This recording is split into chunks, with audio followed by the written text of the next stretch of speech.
Érase una vez, en el pequeño pueblo de Tecoa, vivía un hombre llamado Amós. No era un profeta reconocido ni hijo de profetas, sino un humilde pastor y cuidador de higueras. Su vida era sencilla, dedicada a los campos y al cuidado de los rebaños, lejos de las intrigas políticas y las dinámicas del reino. En el contexto del reino del norte de Israel, bajo el reinado de Jeroboam II, el país gozaba de prosperidad económica y estabilidad política. Sin embargo, esta aparente bonanza escondía profundas raíces de corrupción, injusticia social e idolatría.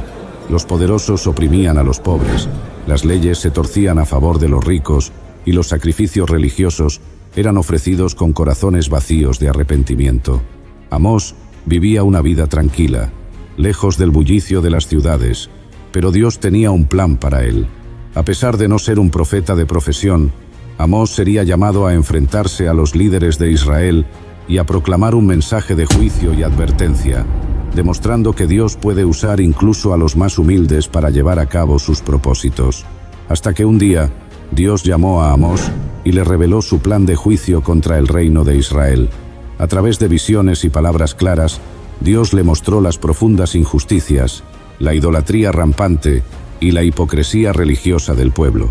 Israel, a pesar de su prosperidad, se había desviado completamente de los caminos de Dios, oprimiendo a los pobres, violando los principios de justicia y entregándose a la adoración de ídolos. Dios le dio a Amós el mandato de proclamar su mensaje de advertencia, y el profeta se sintió como un león que no podía permanecer en silencio. El Señor ha hablado, ¿quién no profetizará? Este llamado transformó la vida de Amós, llevándolo desde las llanuras de Tecoa a las cortes de los poderosos y los templos de Israel, donde confrontaría a los líderes y al pueblo por sus pecados. El llamado divino fue claro.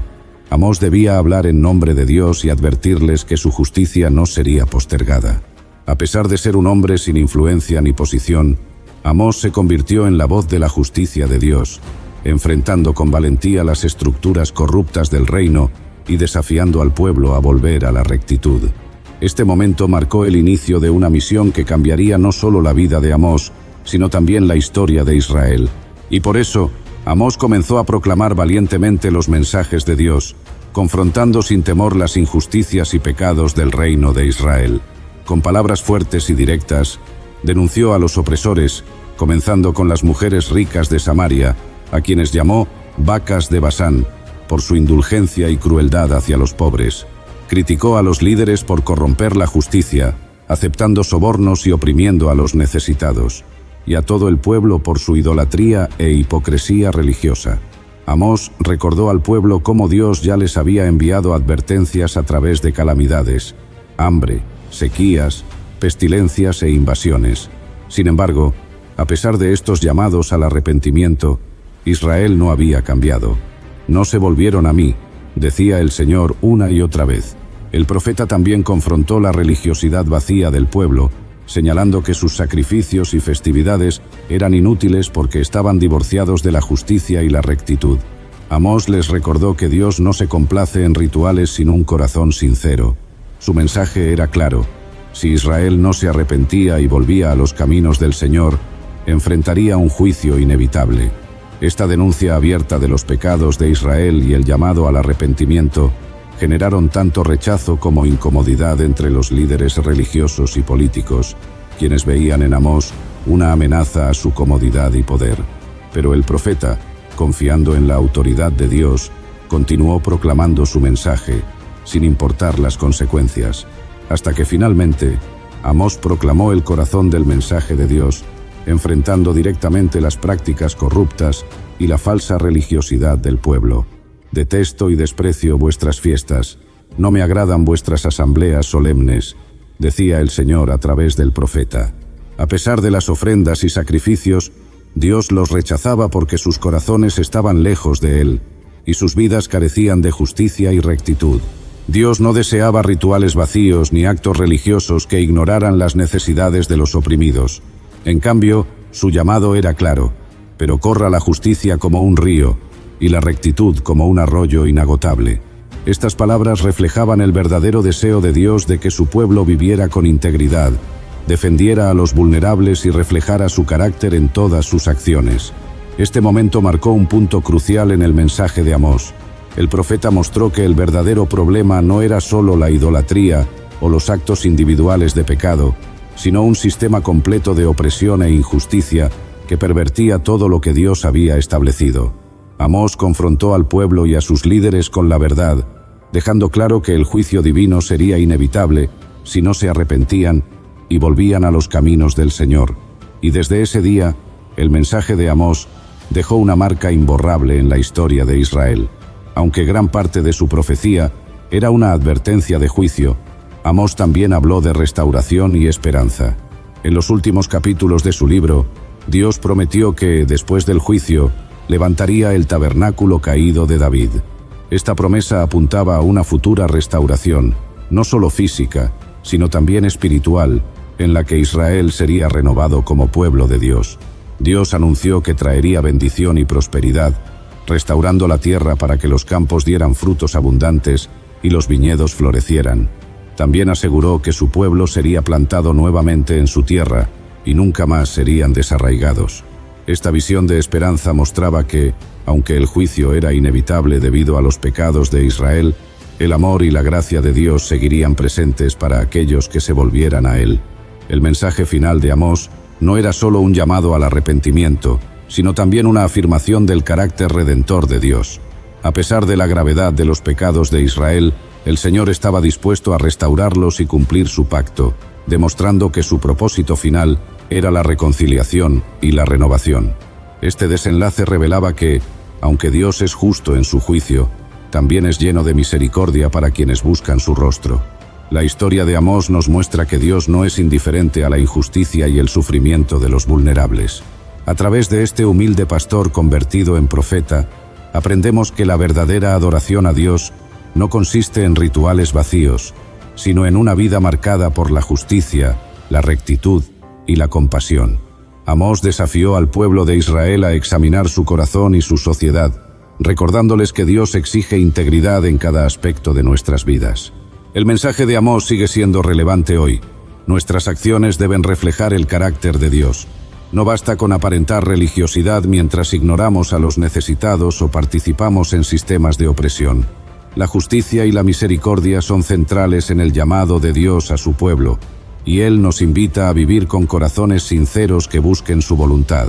Sin embargo, la historia de Amós también nos recuerda la esperanza que siempre acompaña al juicio. A pesar del pecado de Israel, Dios prometió restauración y renovación para aquellos que se volvieran a Él. Este relato es un poderoso recordatorio de que, aunque Dios es justo, también es misericordioso y siempre está dispuesto a restaurar a quienes buscan su rostro con humildad y arrepentimiento. Érase una vez, en la tierra de Judá, un profeta llamado Joel, hijo de Petuel, recibió la palabra del Señor. No sabemos mucho sobre su vida personal, pero su nombre significa Jehová es Dios, y esta declaración de fe sería la base de su mensaje. La voz de Dios vino a él en un tiempo de crisis, con un mensaje urgente que no podía ser ignorado. Joel, como mensajero del Altísimo, tenía una advertencia para todo el pueblo, desde los ancianos hasta las generaciones más jóvenes. Con firmeza y seriedad, Joel comenzó diciendo: «Escuchen, ancianos, y presten atención, todos los habitantes de la tierra. ¿Ha sucedido esto alguna vez en sus días o en los días de sus padres? Cuéntenlo a sus hijos, y que sus hijos lo cuenten a la siguiente generación». Desde el principio, quedó claro que el mensaje de Joel no era algo común, sino un llamado a la reflexión sobre un evento tan devastador que las generaciones futuras recordarían y hablarían de él. Y todos los días, el pueblo de Judá vivía bajo la sombra de una catástrofe que nunca antes habían experimentado. Una plaga devastadora de langostas había arrasado la tierra. Joel describió la calamidad de manera impactante. Lo que dejó la langosta cortadora, lo comió la langosta devoradora, y lo que dejó la langosta devoradora, lo comió la langosta destructora, y lo que dejó la langosta destructora, lo comió la langosta consumidora. No había escapatoria de esta desolación. Las langostas llegaron como un ejército imparable, destruyendo campos de trigo, viñedos, olivares y todos los cultivos que sustentaban la vida diaria del pueblo. Lo que una vez fue tierra fértil y verde, se convirtió en un paisaje seco y desolado. Los graneros estaban vacíos, y la esperanza de la cosecha había sido destruida. Las familias miraban con angustia las tierras arrasadas, mientras la hambruna y la desesperación crecían. Esta plaga no solo afectó a los agricultores, la vida cotidiana de todos fue alterada. Las celebraciones, las ofrendas y los sacrificios en el templo se detuvieron porque no había cosechas para ofrecer. El vino se agotó, el aceite escaseaba y el lamento de la tierra se extendía por todas partes. Era una imagen de destrucción que iba más allá de lo físico, afectando la vida espiritual y emocional del pueblo. El mensaje de Joel mostró cómo el pecado y la falta de arrepentimiento podían traer consigo consecuencias devastadoras. Este evento no era solo una crisis natural, sino un símbolo del juicio de Dios sobre un pueblo que necesitaba volver su corazón a Él. Hasta que un día, en medio de la devastación y el caos, el profeta Joel alzó su voz con un mensaje claro y urgente. Sabía que la situación requería una respuesta inmediata, no solo para enfrentar la plaga de langostas, sino para abordar la causa espiritual que había llevado a esa calamidad.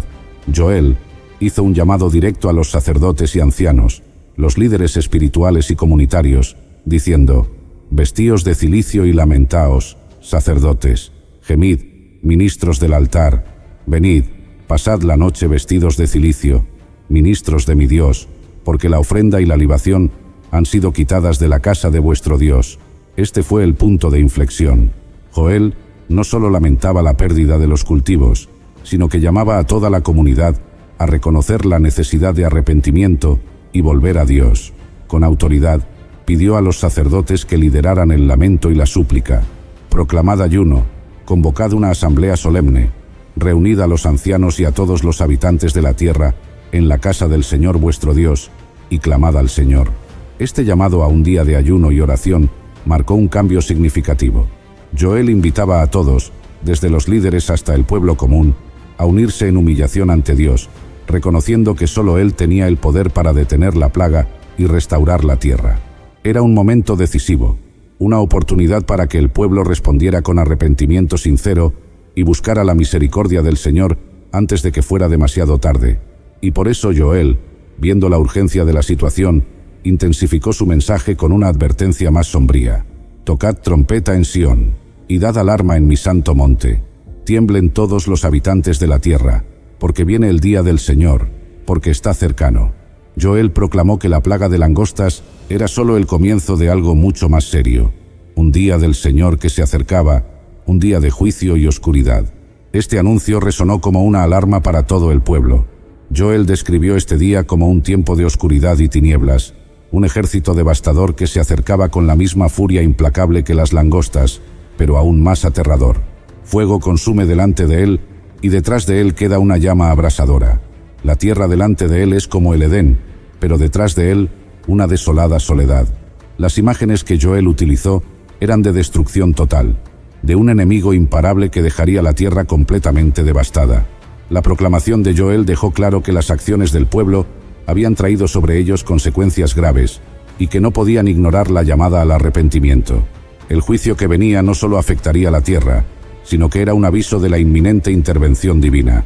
Era un llamado urgente a prepararse, no solo físicamente, sino espiritualmente, reconociendo que el tiempo de actuar era ahora, antes de que el juicio de Dios se desatara por completo, hasta que finalmente, en medio de las advertencias de juicio y el temor creciente, Dios habló a través de Joel con un mensaje de esperanza y misericordia.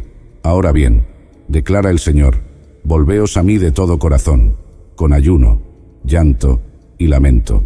Este fue el clímax del mensaje de Joel, un llamado al pueblo para que se arrepintiera sinceramente y se volviera a Dios, no solo de manera superficial, sino desde lo más profundo de sus corazones.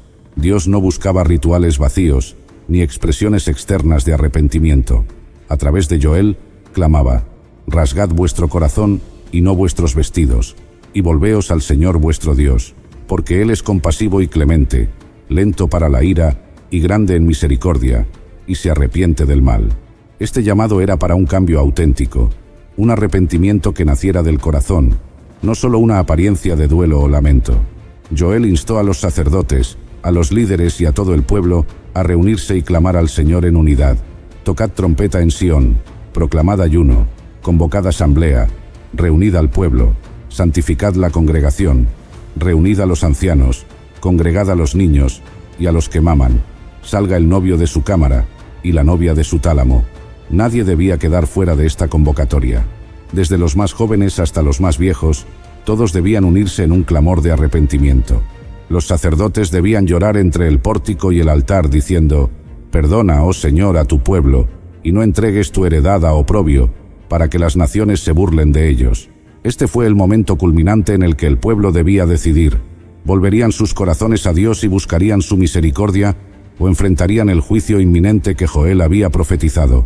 Y desde ese día, cuando el pueblo respondió con arrepentimiento sincero, el Señor mostró su misericordia y prometió restauración. Entonces el Señor tuvo celo por su tierra y perdonó a su pueblo. La devastación causada por las langostas sería revertida, y Dios enviaría nuevamente grano, vino y aceite en abundancia. Os devolveré los años que devoró la langosta. Donde antes había desolación, ahora habría cosechas abundantes y alegría. Dios prometió proteger a Israel y alejar el peligro, asegurando que nunca más serían avergonzados. Y conoceréis que yo soy el Señor vuestro Dios, y no hay otro. Así, la restauración de Dios no solo trajo prosperidad, sino también una renovada conciencia de su presencia y fidelidad, reafirmando que siempre está dispuesto a bendecir a quienes se vuelven a Él con todo el corazón. La historia del profeta Joel culmina con una promesa de esperanza y redención que trasciende su tiempo. Dios, a través de Joel, anuncia: «Y después de esto, derramaré mi espíritu sobre toda carne, y profetizarán vuestros hijos y vuestras hijas, vuestros ancianos tendrán sueños, y vuestros jóvenes verán visiones». Esta profecía se cumpliría siglos después, en el día de Pentecostés, cuando el Espíritu Santo descendió sobre los creyentes, marcando el inicio de la Iglesia. La lección clave de la historia de Joel es que, aunque el juicio de Dios es real y las consecuencias del pecado pueden ser devastadoras, su misericordia y gracia siempre están al alcance de aquellos que se arrepienten sinceramente. Dios no solo restaura lo que se ha perdido, sino que ofrece una promesa eterna: todo aquel que invoque el nombre del Señor será salvo. Joel nos enseña que el juicio divino siempre va acompañado de una oportunidad para la redención. La verdadera transformación viene cuando nos volvemos a Dios con un corazón sincero, y en respuesta, Él derrama bendiciones y una nueva vida, no solo para nosotros, sino para generaciones futuras. ¿Te conmovió la historia del profeta Joel y su llamado al arrepentimiento y la restauración? Dale me gusta y suscríbete para descubrir más relatos que muestran el poder transformador de la misericordia de Dios. Únete a nuestra comunidad y comparte este mensaje para que otros también puedan experimentar la esperanza y la promesa de renovación que ofrece el Señor a quienes se vuelven a Él.